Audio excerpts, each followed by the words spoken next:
जय श्री कृष्ण।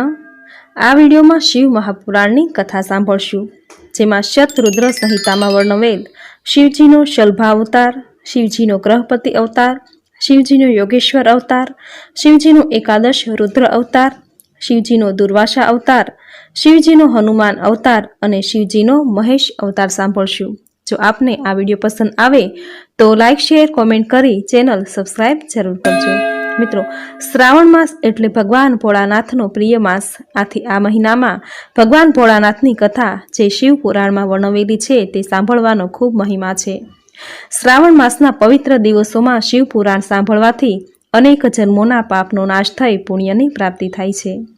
तो आ विडियो में शिव पुराण की कथा सांभળી आजना दिवस ने पावन बनावीए। बोलो भगवान भोळानाथनी जय। जय अने विजय नामना बे पार्षदो शापवश दितिना पुत्रो थया। हिरण्याक्ष अने हिरण्यकशिपु अगाऊ पृथ्वीनो उद्धार करवा भगवान विष्णुए वराहनुं रूप लई हिरण्याक्षनो वध कर्यो हतो। एटले एना वधनो बदलो लेवा हिरण्यकशिपुए ब्रह्माजीने प्रसन्न करवा माटे कठिन तप कर्यो।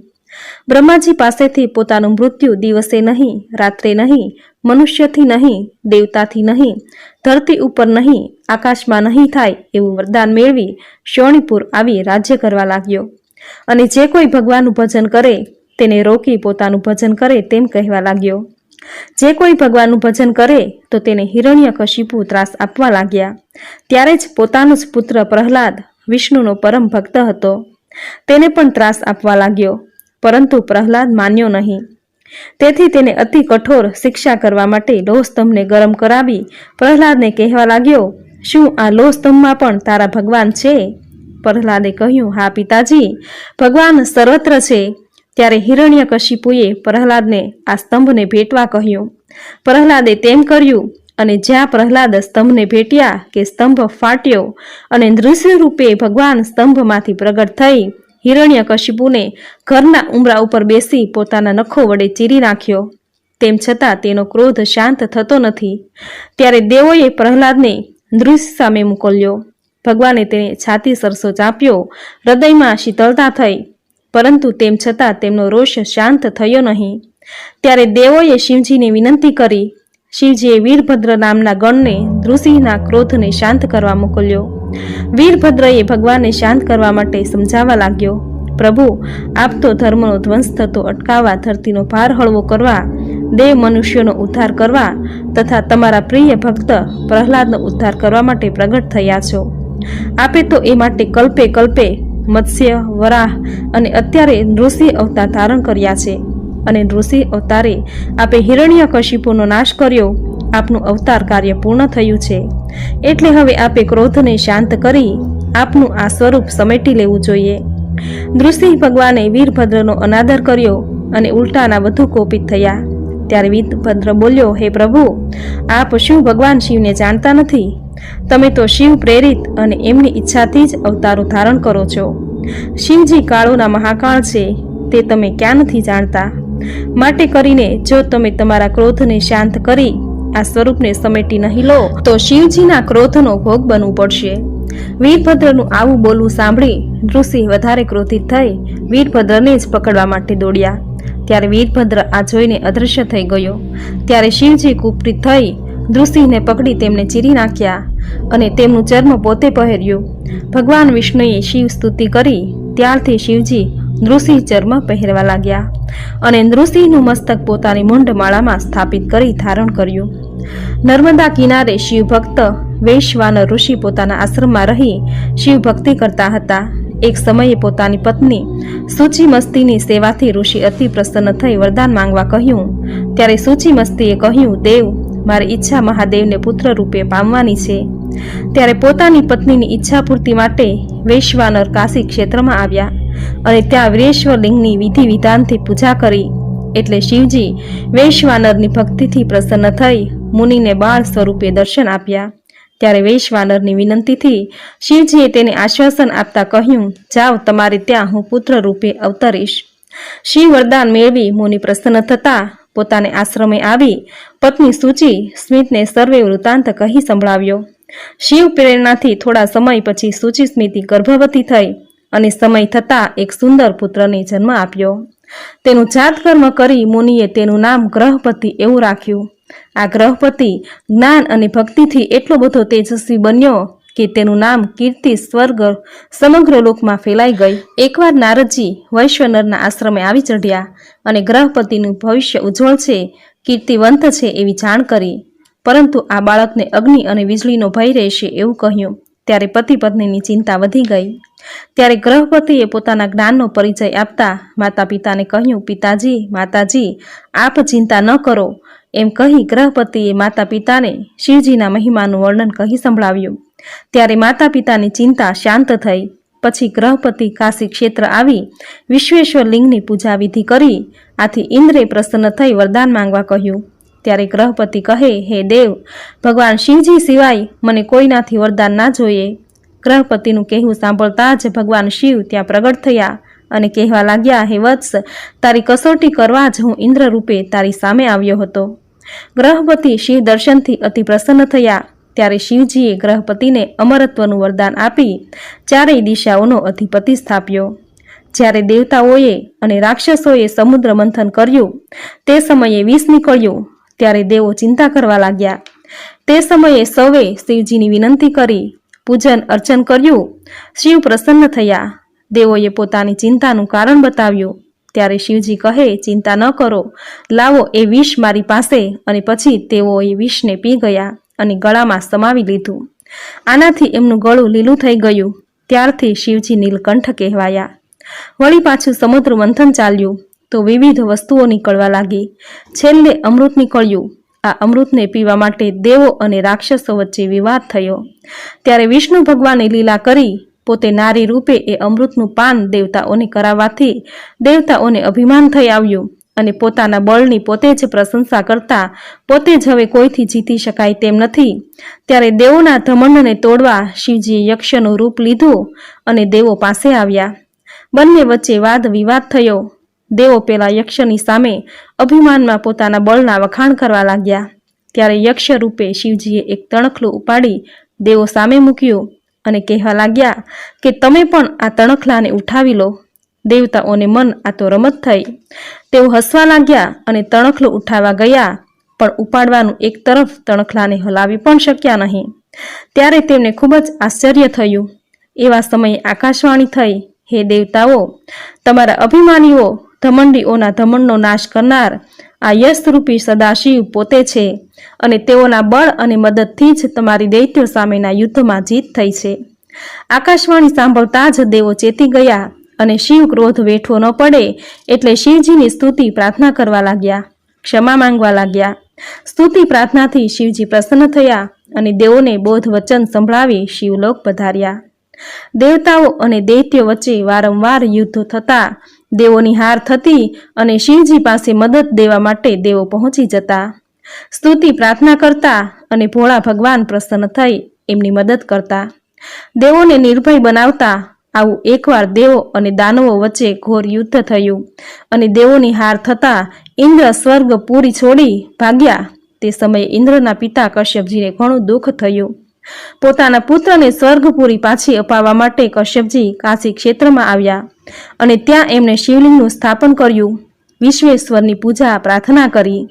ત્યારે શિવજી પ્રસન્ન થયા અને કશ્યપજીને તેમના પુત્ર ઇન્દ્રને સ્વર્ગપુરી પાછી અપાવવા તથા દાનવોનો નાશ કરીશ એમ કહી આશ્વાસન આપી પોતાની ગંધમાંથી 11 રુદ્રોને ઉત્પન્ન કર્યા. એમના નામો આ પ્રમાણે છે: તતમ, પિંગલ, શાસ્તા, કપાલી, વિલોહિત, અજિયાદ, શંભુ, ચંડ તથા ભવ. અને આ 11 રુદ્રો મારફત શિવજીએ દાનવોનો નાશ કરાવી દેવોને એમની સ્વર્ગપુરી પાછી અપાવી. અનસુયાજીના પતિ અત્રિ ઋષિ મહાન તપસ્વી, બ્રહ્મવેતા તથા મહાજ્ઞાની, બ્રહ્માજીની આજ્ઞાને માનનારા હતા.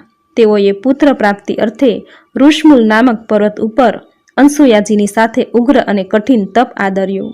આવા ઉગ્ર તપને કારણે તેમના મસ્તકેથી અગ્નિ જ્વાળાઓ પ્રગટી. આથી દેવતાઓ અને ઋષિઓને ચિંતા થવા લાગી. એને કારણે સૌ બ્રહ્માજી પાસે બ્રહ્મલોક આવ્યા. સઘળી બીના જણાવી. ત્યારે બ્રહ્માજી સૌને સાથે લઈને ક્ષીર સાગર વિષ્ણુ ભગવાન પાસે ગયા. તો ભગવાને કહ્યું, આપણે સૌ મહાદેવ પાસે જઈએ. તેઓ આપણા ઉપર કૃપા કરી આપણું કલ્યાણ કરશે. આમ સૌ શિવલોકમાં રુદ્ર પાસે આવ્યા, શિવજીની સ્તુતિ પ્રાર્થના કરી. ત્યારે શિવ કહે, તમે સૌ મારી સાથે ચાલો. આમ તમામ દેવો બ્રહ્મા, વિષ્ણુ અને શિવજી સાથે અત્રિ ઋષિ જ્યાં જપ કરતા હતા ત્યાં આવ્યા. અને ત્રણેય દેવોએ ઋષિને વરદાન આપતા કહ્યું, હે મુને, અમારા ત્રણેયના અંશોમાંથી 3 પુત્રો તમારે ત્યાં ઉત્પન્ન થશે. આમ બ્રહ્મા, વિષ્ણુ અને શિવજી પુત્ર રૂપે અંશુયાજીને મળ્યા. બ્રહ્માના અંશથી ચંદ્ર તથા વિષ્ણુ અંશમાંથી દત્તાત્રેય તથા શિવ અંશમાંથી દુર્વાસા જન્મ્યા. આ દુર્વાસાએ બ્રહ્મ તેજથી વૃદ્ધિ તેમજ ઉત્તમ તપ ધર્મની સ્થાપના કરી તથા ઘણા ભક્તોની ધર્મ કસોટી કરી તેમને પ્રમાણ આપ્યું હતું.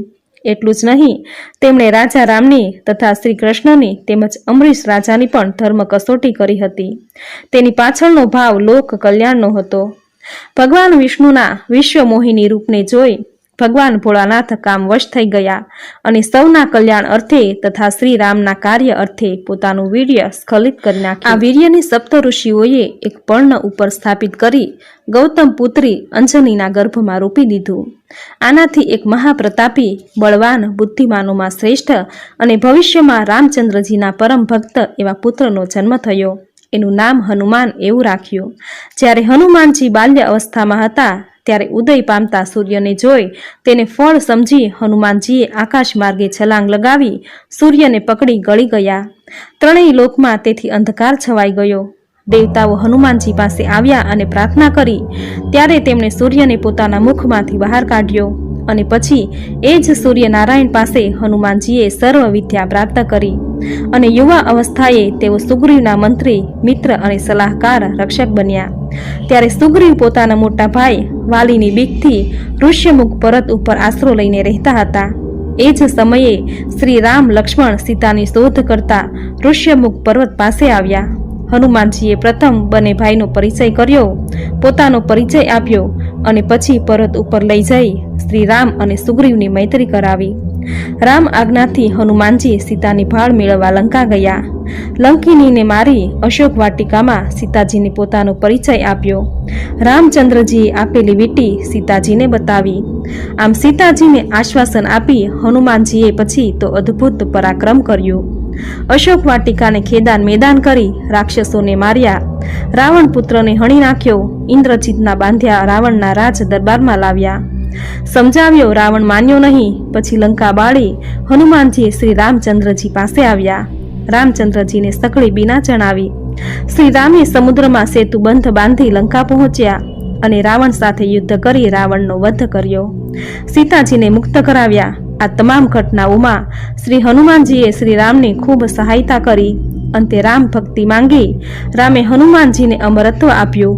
હનુમાનજીએ વરદાન માંગ્યું, પ્રભુ, મારે તમારી સાથે નથી આવવું, પરંતુ અહીં પૃથ્વી ઉપર રહી આપનું નામ સ્મરણ કરીશ. માટે મને એટલા બધા કાન આપો કે જગતમાં જ્યાં પણ આપનું નામ લેવાય તે હું સાંભળું. રામે હનુમાનજીને ભક્તિ પ્રદાન કરી. દેવો અને દાનવોએ જ્યારે સમુદ્ર મંથન કર્યું અને એમાંથી અમૃત નીકળ્યું ત્યારે એના ટીપા નીચે ધરતી ઉપર પડ્યા તો એમાંથી અનેક સ્ત્રીઓ ઉત્પન્ન થઈ. ત્યારે એ સ્ત્રીઓને દાનવો પોતાની સાથે લઈ ગયા અને નક્કી કર્યું કે દેવો સાથે યુદ્ધ કરતા આપણી હાર થાય તો આપણે આ સ્ત્રીઓને સ્પર્શ સુદ્ધા નહીં કરીએ. દેવ દાનવોનું ઘોર યુદ્ધ થયું. દાનવોની હાર થઈ ત્યારે દાનવો ભાગ્યા અને પાતાળ લોક ગયા. તે સમયે ભગવાન વિષ્ણુ એમનો નાશ કરવા પાતાળ લોક પોતાનું ચક્ર લઈને ગયા. પાતાળમાં જ્યાં તેઓ ગયા કે એમની નજરે પેલી સુંદર સ્ત્રીઓ પડી. જોઈને વિષ્ણુ કામવશ થઈ ગયા અને એ તમામ સાથે વિહાર કરવા લાગ્યા. આનું પરિણામ એ આવ્યું કે સ્ત્રીઓએ ઘણા પુત્રોને જન્મ આપ્યો. આ પુત્રો મોટા થઈ ત્રણેય લોકમાં ત્રાસ વર્તાવા લાગ્યા. આથી દેવો ઋષિઓ ત્રાહી ત્રાહી પોકારી ગયા અને બ્રહ્માજી પાસે ગયા. તો બ્રહ્માજી તે સૌને લઈને શિવલોકમાં શિવજી પાસે આવ્યા. શિવજીની સ્તુતિ પ્રાર્થના કરી અને વિષ્ણુને પાતાળ લોકથી પાછા લાવવા કહ્યું. એટલે શિવજીએ વૃષભ અવતાર ધારણ કર્યો અને ગર્જના કરવા લાગ્યા. પાતાળમાં પહોંચ્યા અને વિષ્ણુ પુત્રોએ પોતાના શિંગ તથા પગની ખરીઓથી છૂંદવા અને ચીરવા લાગ્યા. વિષ્ણુને પણ ચીરવા લાગ્યા. આથી વિષ્ણુને મૂર્છા આવી ગઈ. ભાનમાં આવતા જ વિષ્ણુ શિવજીને ઓળખી ગયા અને ક્ષમા માંગવા લાગ્યા. ત્યારે આજ્ઞા કરી કે તમે તુરંત જ તમારા લોકમાં પહોંચી જાઓ. તે સમયે શિવજીએ એક તેજસ્વી દિવ્ય ચક્ર વિષ્ણુને આપ્યું, જેનો સ્વીકાર કરી વિષ્ણુ લોક ચાલ્યા ગયા. વૃતાસુરે દૈત્યોની મદદથી સ્વર્ગના દેવોનો પરાજય કર્યો. દેવો વૃતાસુરના ત્રાસથી ભાગ્યા. બ્રહ્મલોકમાં આવી બ્રહ્માજીને વિગત કહી. ત્યારે બ્રહ્માજીની સલાહથી દેવો દધાચિત્ર ઋષિના આશ્રમે આવ્યા અને ઋષિને પ્રાર્થના કરી પૂજન કર્યું. ત્યારે ઋષિએ પ્રસન્ન થઈ દેવોને તેમના આવવાનું કારણ પૂછ્યું. ત્યારે દેવોએ વૃતાસુરના ત્રાસનું વર્ણન કર્યું અને તેનો નાશ થાય તેવો એક જ ઉપાય છે. વૃતાસુરના વરદાનથી નિર્ભય છે, કેમ કે એ એકમાત્ર એમના અસ્થિથી જ મૃત્યુ પામે. એટલે આપ કૃપા કરી વૃતાસુરનો નાશ કરવા માટે આપના અસ્થિ અમોને આપો. દેવતાઓનું કથન સાંભળી દધીજીએ ભગવાન ભોળાનાથનું ધ્યાન ધર્યું અને પોતાના શરીરનો ત્યાગ કર્યો. પછી વિશ્વકર્માજીએ ઇન્દ્રને બોલાવ્યા. કામધેનુ મારફત દધીજીના અસ્થિને કઢાવી ઇન્દ્રએ વિશ્વકર્માજીને અસ્થિમાંથી શસ્ત્ર બનાવવાનો આદેશ આપ્યો અને વિશ્વકર્માજીએ તૈયાર કરેલા ચક્રથી વૃતાસુરનો વધ કર્યો. દધીજીના પતિવ્રતા પત્નીને આ વાતની ખબર પડી ત્યારે તેઓ અગ્નિમાં બળી જવા માટે તૈયારી કરવા લાગ્યા. તે જ સમયે આકાશવાણી થઈ કે હે દેવી, તમે તમારા શરીરનો ત્યાગ ના કરશો, કારણ કે ઋષિ દધીજીના તેજ રૂપી તત્વ તમારા ગર્ભમાં ફળે ફૂલે છે. માટે તમે અગ્નિમાં બળી જવાના વિચારનો ત્યાગ કરો. અને દધીજીના પત્ની સુર્વચાએ ક્રોધિત થઈ દેવોને શાપ આપ્યો કે જાઓ, તમે હવે પશુ યોનિમાં જન્મી ખુશ થઈ જાઓ. આમ કહી સુર્વચાએ એક પથ્થર વડે પોતાના ગર્ભને પથ્થર મારી પાડી નાખ્યો. પરંતુ દેવ કૃપાએ એ પડેલા ગર્ભમાંથી એક કાંતિમય બાળક પેદા થયો. ત્યારે સુર્વાચાએ તેને શિવજી માનીને પ્રણામ કર્યા અને કહ્યું કે આ પીપળાના મૂળમાં નિવાસ કરો અને મને મારા પતિ દધીજી પાસે જવાની રજા આપો. આમ કહીને સુર્વચાએ પોતાનો જીવ બ્રહ્માંડમાં લઈ જઈ પોતાના પતિ પાસે પહોંચી ગયા. અહીં બ્રહ્માજી સાથે સર્વ દેવતાઓને શિવજીના આ નવા અવતારની ખબર પડી. એટલે તે સૌ બાળક પાસે આવ્યા. બાળકની પૂજા પ્રાર્થના કરી પીપળાના મૂળમાં નિવાસ કરવાથી બાળકનું નામ પીપલાદ એવું રાખ્યું. ત્યારબાદ સૌ પોતપોતાના નિવાસે ચાલ્યા ગયા. શિવજીએ ત્યાર પછી પીપલાદ અવતારમાં ઘણી લીલાઓ કરી અને અંતે પોતે શિવધામમાં ચાલ્યા ગયા. એક સમયે નંદીગ્રામમાં એક સૌંદર્યવતી સ્ત્રી મહાનંદા નામે રહેતી હતી. પરંતુ તે વેશ્યા હોવા છતાં ભગવતી અંબા અને શિવજીની ભક્ત હતી. તે ભસ્મનો ઉપયોગ કરતી, રુદ્રાક્ષ ધારણ કરતી. શિવજી એકવાર આ પોતાની ભક્તની કસોટી કરવાના ભાવથી વૈશ્ય રૂપે તેની પાસે આવ્યા. મહાનંદાએ એ વૈશ્યનું સ્નેહપૂર્વક સ્વાગત કર્યું. ત્યારે તેણીની નજર વૈશ્ય ધારણ કરેલા રત્નજડિત કંકણ ઉપર પડી. આ કંકણને જોઈ તેને લાલચ થઈ કે આ કંકણ મારી પાસે હોય તો, અને આવા વિચારે એણે વૈશ્ય પાસેથી કંકણની માંગણી કરી. ત્યારે વૈશ્યના રૂપમાં રહેલા શિવજીએ પૂછ્યું કે તું આ કંકણની કેટલી કિંમત આપીશ? મહાનંદા કહેવા લાગી, જો તમે મને આ કંકણ આપશો તો 3 રાત્રિ હું તમારી પત્ની થવાનું સ્વીકારીશ. મહાનંદાનું કહેવું સાંભળી વૈશ્યે તેને કંકણ આપી દીધું અને એક રત્નજડિત શિવલિંગ તેને આપ્યું અને કહ્યું, મહાનંદા, આ શિવલિંગ મને પ્રાણથી પણ અધિક પ્રિય છે, માટે કરીને તું એને સાચવજે. મહાનંદાએ એ શિવલિંગને પોતાના નૃત્ય મંડપમાં સ્થાપ્યું અને પછી પેલા વૈશ્ય સાથે 3 રાત્રિ પત્ની તરીકે સૂતી. ગમે તે કારણે નૃત્ય મંડપમાં આગ લાગી અને આખો મંડપ બળીને ખાક થઈ ગયો. સાથે પેલા શિવલિંગના ટુકડા થઈ ગયા. એટલે વૈશ્ય ઘણો દુઃખી થઈને અગ્નિમાં બળી મરવા માટે તૈયાર થયો અને ચિતા તૈયાર કરી પોતે બળી મર્યો. આથી મહાનંદાને ઘણું દુઃખ થયું. એટલે તે પણ અગ્નિમાં બળી મરવા તૈયાર થઈ. ત્યારે શિવજી પ્રગટ થયા અને મહાનંદાને કહેવા લાગ્યા કે હે મહાનંદા, આ બધી મારી જ લીલા હતી, તેથી દુઃખી થઈશ નહીં અને હું પ્રસન્નતાપૂર્વક તને વરદાન માંગવા કહું છું. માંગ. મહાનંદાએ શિવજીને કહ્યું, પ્રભુ, મને મારા દાસ સેવક સેવિકાઓ સહિત તમારા ધામમાં લઈ જાઓ અને આ જન્મ મરણના ફેરામાંથી મુક્ત કરો. શિવજીએ તથાસ્તુ કહી મહાનંદાને પોતાના ધામમાં સ્થાપી. એક સમયે ભયાનક એવા ગાઢ જંગલમાં રાજા ભદ્રાયુ અને રાણી કીર્તિમાલિની રહેતા હતા. ત્યારે શિવ ભક્ત ભદ્રાયુની કસોટી કરવાના હેતુથી શિવ પાર્વતીએ જંગલમાં બ્રાહ્મણ અને બ્રહ્માણી રૂપે ભદ્રયુ અને રાણી જે રસ્તેથી આવતા હતા તે રસ્તે શિવજીએ લીલા કરી એક ભયાનક વાઘ ઉત્પન્ન કર્યો. વાઘ બ્રાહ્મણ અને બ્રાહ્મણીને ફાડી ખાવા પાછળ પડ્યો. તેનાથી બચવા માટે બંને પતિ પત્ની રાજા ભદ્રાયુને શરણે ગયા. પેલો વાઘ પણ પ્રયત્નો કરવા છતાં મર્યો નહીં અને બ્રાહ્મણી ઉપર ઝપટ મારી તેને ઉપાડી નાઠો. પોતાની પત્નીનો વાઘ લઈ ગયો. તેથી બ્રાહ્મણ વિલાપ કરવા લાગ્યો અને બોલ્યો, હે રાજન, એના કરતાં તો હવે મરવું જ સારું. બ્રાહ્મણને આમ વિલાપ કરતો જોઈ રાજા ભદ્રાયુ કહેવા લાગ્યા, હે બ્રાહ્મણ, તમે શોક કરશો નહીં. મારી પાસે જે કંઈ છે તેમાંથી તમે જે માંગશો તે હું તમને સહર્ષ અર્પણ કરીશ, માટે નિસંકોચે માંગો. ત્યારે બ્રાહ્મણે રાજાને કહ્યું, રાજન, જો તમારે આપવું જ હોય તો તમારી પત્ની બ્રાહ્મણને આપો. ભદ્રાયુ રાજા વચનથી બંધાયેલા હતા, આથી એમણે પોતાની પત્ની બ્રાહ્મણને આપી અને પોતે અગ્નિમાં પ્રવેશવા માટે તૈયાર થયા. ત્યારે શિવજી પ્રગટ થયા અને કહેવા લાગ્યા, રાજન, હું તમારા ઉપર પ્રસન્ન થયો છું, માટે માંગો. રાજા ભદ્રાયુએ કહ્યું, મારા સ્નેહી સ્વજનો સહિત તમારા શરણમાં સ્થાન આપો. શિવજી તથાસ્તુ કહી શિવલોકમાં ગયા અને ત્યાર પછી રાજા ભદ્રાયુ અને રાણી કીર્તિમાલીની 10,000 વર્ષો સુધી રાજ્ય કર્યું. ભોગવિલાસમાં જીવન વ્યતીત કરી અંતે શિવ કૃપાથી પોતાના સ્વજનો સહિત શિવલોકમાં શિવ શરણે ગયા. ઇતિ શ્રી શિવ મહાપુરાણે શતરુદ્ર સંહિતામાં વર્ણવેલ શિવજીનો શલ્ભ અવતાર, શિવજીનો ગ્રહપતિ અવતાર, શિવજીનો યોગેશ્વર અવતાર, એકાદશ રુદ્ર અવતાર, દુર્વાસા અવતાર, શિવજીનો હનુમાન અવતાર, શિવજીનો મહેશ અવતાર, પીપલાદ અવતાર, વૈશ્યનાથ અવતાર અને શિવજીનો દ્વિજેશ્વર અવતાર કથા સંપૂર્ણ. બોલો ભગવાન ભોળાનાથની જય. તો મિત્રો, ખૂબ જ સુંદર શિવ મહાપુરાણની કથા તમે પૂરી શ્રદ્ધાથી સાંભળી, જે સાંભળવાનું પુણ્ય ફળ તમને જરૂર પ્રાપ્ત થશે. ભગવાન ભોળાનાથની કૃપા હંમેશા તમારા પર વરસતી રહેશે. ભગવાન ભોળાનાથ અત્યંત ભોળા છે. તેના ભક્તોને શિવ પુરાણનું થોડું એવું શ્રવણ કરવા માત્રથી જ તેના પર પ્રસન્ન થઈ જાય છે. તેના ભક્તોના રોગ દોષ પાપ નષ્ટ કરી પુણ્યની પ્રાપ્તિ કરાવે છે. આટલું મહાત્મ્ય છે શિવ પુરાણની કથા સાંભળવાનું. તો મિત્રો, આજના આ વિડીયોમાં શિવ પુરાણની સુંદર કથા સાંભળવી તમને જરૂર ગમી હશે. તો વિડીયોને લાઈક કરી કોમેન્ટમાં જય ભોળાનાથ, હર હર મહાદેવ જરૂર લખજો. ચેનલ સબસ્ક્રાઈબ કરી બાજુમાં બેલ આઇકન જરૂર પ્રેસ કરજો. આવી જ નવી ધાર્મિક માહિતી નવા ધાર્મિક વિડીયો સાથે ફરી મળીશું. ત્યાં સુધી આપ સૌને મારા જય શ્રી કૃષ્ણ.